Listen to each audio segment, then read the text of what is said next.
Hi welcome to my channel. ഇന്ന് നമുക്ക് കർക്കിടകത്തിൽ കഴിച്ചിരിക്കേണ്ട ഒരു പായസത്തെക്കുറിച്ചാണ് പറയുന്നത്.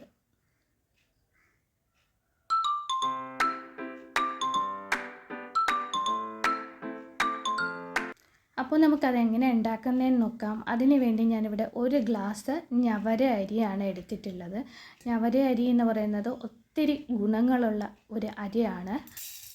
ഹൃദയരോഗങ്ങൾക്കും അതുപോലെ ബ്ലഡ് ഉണ്ടാവാനും അതുപോലെ നമ്മുടെ ശരീരത്തിനൊക്കെ നല്ല നാഡീബലം തരാനും ഒക്കെ വളരെ നല്ല ഗുണമുള്ള ഒരു അരിയാണ് ഞവര അരി. നമ്മളിത് നന്നായി കഴുകിയെടുത്തിട്ടുണ്ട്.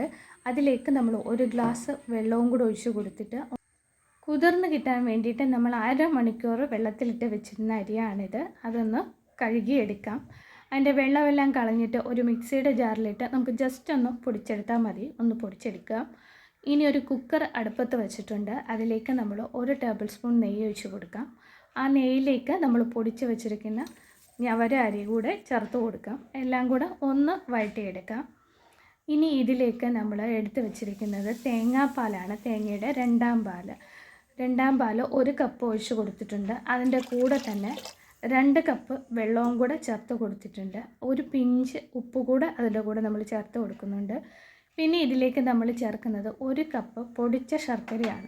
ഞാനിവിടെ പൊടിയായിട്ടുള്ള ശർക്കരയാണ് എടുത്തിട്ടുള്ളത്. അല്ല കട്ടയായിട്ടുള്ള ശർക്കരയാണെങ്കിൽ നമുക്കത് ഉരുക്കി അതിൻ്റെ മണ്ണും പൊടിയൊക്കെ കളഞ്ഞതിന് ശേഷം നമുക്ക് എടുക്കാവുന്നതാണ്. ഇനി ഇത് ഒരു 5 വിസിൽ വരുന്നത് വരെ നമുക്കൊന്ന് വേവിച്ചെടുക്കാം. അപ്പോൾ 5 വിസിൽ കഴിഞ്ഞിട്ടുണ്ട്. അതിൻ്റെ എയറൊക്കെ ഒന്ന് പോയി കഴിഞ്ഞിട്ട് നമുക്ക് തുറന്ന് നോക്കാം. തുറന്ന് നോക്കിയിട്ടുണ്ട്. നന്നായിട്ട് വെന്ത് കിട്ടിയിട്ടുണ്ട്. ഇതുപോലെയാണ് ഉള്ളത്.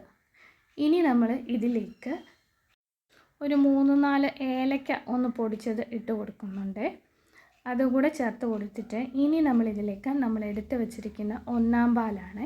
അതുകൂടെ ചേർത്ത് കൊടുക്കുന്നുണ്ട്.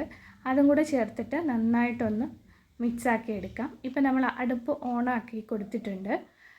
ഇനി അതിൽ വെച്ച് നന്നായിട്ട് എല്ലായിടത്തും കൂടെ ഒന്ന് ഇളക്കി മിക്സാക്കി എടുക്കാം. ഇത് വളരെ നല്ല ഹെൽത്തി ആയിട്ടുള്ളൊരു പായസമാണ്. ഉണ്ടാക്കാനും വളരെ എളുപ്പമാണ്. അപ്പോൾ ഈ കർക്കിടകത്തിലൊക്കെ ഇത് കഴിക്കുന്നത് വളരെ നല്ലതാണ്. അപ്പോൾ ഇനി നമ്മൾ ഒരു ചീനച്ചട്ടി അടുപ്പത്ത് വെച്ചിട്ടുണ്ട്. അതിലേക്ക് 2 ടേബിൾ സ്പൂൺ നെയ്യ് ചേർത്ത് കൊടുത്തിട്ടുണ്ട്. അതിലേക്ക് നമ്മൾ കുറച്ച് തേങ്ങാക്കൊത്തിട്ട് കൊടുത്തിട്ടുണ്ട്. ഇത് ആവശ്യമെങ്കിൽ ഇട്ടാൽ മതി. ഇനി ഇതിൻ്റെ കൂടെ കുറച്ച് നട്ട്സും കൂടി ഇട്ട് കൊടുക്കുന്നുണ്ട്. നട്ട്സ് വേണമെന്നില്ല, എൻ്റെ കയ്യിൽ ഉണ്ടായിരുന്നത് കൊണ്ട് ഇട്ടെന്നേ ഉള്ളൂ. ഇതില്ല എങ്കിൽ പായസം നമുക്ക് ഇങ്ങനെ തന്നെ കഴിക്കാം. ഇനി ഇതിൽ നമുക്കിടെ പായസത്തിലേക്ക് ചേർത്ത് കൊടുക്കാം.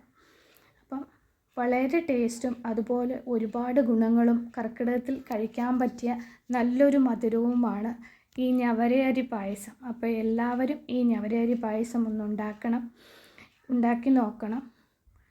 ഇത് ഉണ്ടാക്കി നോക്കിയിട്ട് ഇഷ്ടപ്പെടുകയാണെങ്കിൽ ലൈക്ക് ചെയ്യാനും ഷെയർ ചെയ്യാനും സബ്സ്ക്രൈബ് ചെയ്യാനും ഒന്നും മറക്കല്ല. വളരെ ടേസ്റ്റും അതുപോലെ നല്ല ഗുണങ്ങളുമുള്ളതാണ് നമ്മുടെ ഞവരയരി പായസം. എല്ലാവരും ഉണ്ടാക്കി നോക്കണം. ഇഷ്ടപ്പെട്ടാൽ ലൈക്ക് ചെയ്യാനും സബ്സ്ക്രൈബ് ചെയ്യാനും മറക്കല്ലേ. Thank you.